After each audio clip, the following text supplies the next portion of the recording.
zdaj gre nekako za res, leto se končuje, naporno leto kvalifikacij, 2 tekmi še do tistih velikih izpolnitev, velike želje, kako vi osebno čakate ti 2 tekmi z mislijo, da se res lahko zgodi nekaj velikega? Ja, res je, kot ste rekli, da čakata nas 2 zelo pomembni tekmi, v bistvu tekmi, ki odločata vso to leto, v katerem smo delali zelo dobro.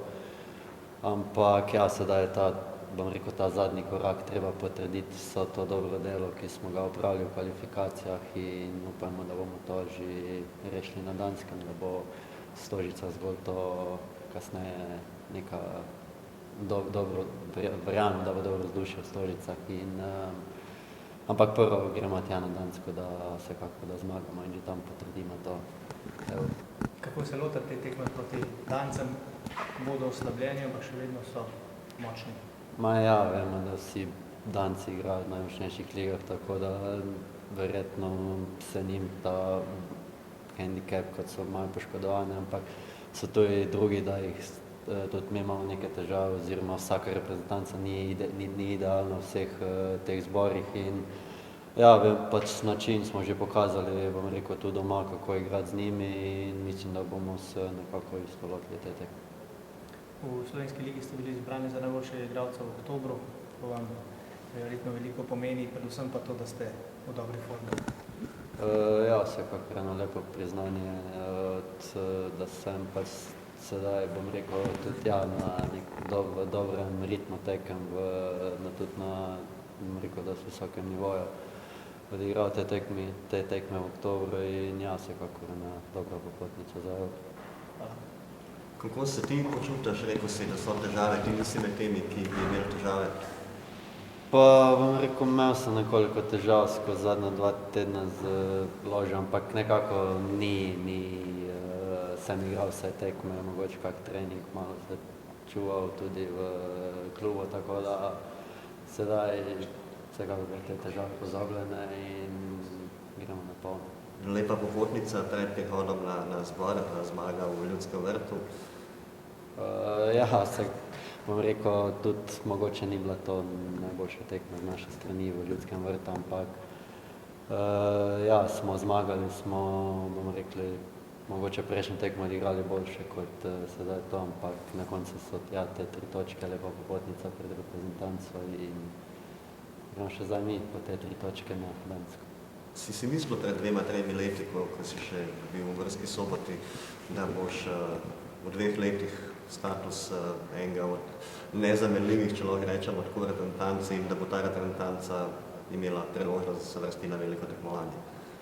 Vsekakor so to neke sanje vsakega športnika, da zaigra na nekem, bom rekel, velikem tekmovanju, ampak jaz sem v bistvu delal vsak dan, dajem vse od sebe, kar pač sem zmožen in ja, dejansko to delo si nagrajen kasneje in mislim, da tudi ljudje okrog nas, okrog mene vidijo to, dajo mi priložnost in jaz se poskušam izkoriščiti na najboljši možni način.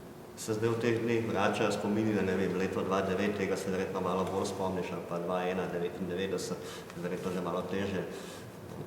Mislim, nimam v glavi teh, bom rekel, spominov. Treba je sedaj na nas, da to pač mi ustvarimo, spišemo nek del zgodovine slovenskega nogometa in to je. Smo. Potem je tekma z Dansko, tekma s Kazahstanom, 2 tekmi, ki prinašata Evropsko prvenstvo z dobrim rezultatom. Kako težko čakate te 2 tekmi, da potrdite odlične kvalifikacije in se veselite nekaj velikega? Ja, res, verjamem, da vsak od nas, pa ne samo mi, tudi cela publika, vsi Slovenci v bistvu nestrpno pričakujemo te tekme. Že na prejšnjem zboru, po tisti zmagi na Severni Irski, smo se pogovarjali, da bi vsi, če bi lahko kar 3 tedne preskočili naprej, da se igra naprej za reprezentanco in zdaj smo tukaj in ja, dnevi se vlečejo, mi bi radi čim prej zaigrali in ja, komaj čakam na tekmo v petek. Verjetno želja, da se že na Danskem razrešijo vsi dvomi.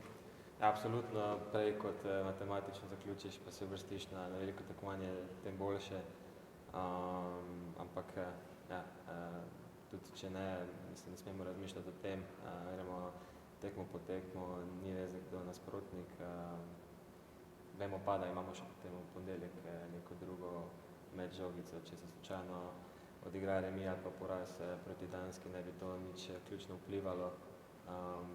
Gremo pa absolutno napadati zmago. Če ima šanso, moraš jo probati izkoristiti pa pograbiti z obema rokama. Ste standardni član prve postave v tej jeseni, se Viktor Kek je pohvalil vajno sodelovanje z Gnezdo Čreno na sredini igrišča, kako ste nekako zadovoljni, je tudi vsa ta priložnost tudi za vas prišla, recimo kot majhno presenečenje, ali vendar ste varili vse skupaj? Zdaj sem že par let v bistvu del te reprezentance in kar nekaj časa sem čakal na to priložnost. Vem, da pač kot igralce iz Slovenske lige vseeno velja neka hierarhija, prihajajo igralci iz res velikih evropskih klubov in so imeli vedno nekako prednost pred mano, ampak nič za to, vedno sem bil pač pripravljen, da če bom dobil tudi sam minuto, da bom pravi, pa da bom izkoristil, da pomagam ekipi na kakršen koli možen način, tudi z nekim dobrim treningom, če ne igraš na terenu na dan tekme in verjamem, da vsi fantje podobno razmišljajo. Tukaj rezultat ni samo teh 10-11, ki so na igrišču, ampak v bistvu cele ekipe, ker brez nekega kvalitetnega treninga pa dobre priprave nasprotnika je težje potem na dan tekme izvleči rezultat. Vemo pa, da kakovostni trening pa ne moreš delati samo z 10-11 in vsak mora najti to neko vlogo, ki ti je podarjena v danem momentu. Absolutno mi je bila velika čast pa privilegij, ko sem bil proti Dancem prvič bil v začetni 11-terici doma v Stožicah. To je res bil izjemen občutek in hvala Bogu sem se z neko borbo pa dobrimi igrami obdržal. Tudi rezultati so šli navzgor od takrat in z Adamom se izredno dobro počutim na igrišču. Oba smo še dosti mlada in če bi lahko izbiral, bi z njim z veseljem še par let igral v paru in gradil na tem, ampak ni do mene, kako sem rekel, na dan tekme, kdo je izbran, da začne, nima veze, kdo. Zdaj smo res v nekem stanju, ko v bistvu vseh 20-23 bilo koga izbere trener, da ima sladke skrbi, pa da bi vsi kakovostno odigrali in veliko večja stvar je pred nami, kot pa da bi zdaj individualno gledali, pa na sebe bili usmerjeni, tako da v petek, če bom na terenu, če me bo izbral trener, tako kot je zdaj na glavo, če treba za državo, za grb in ostalih 10 bo enako in samo na ta način lahko Slovenija dosega rezultate pa se vrsti na velika tekmovanja.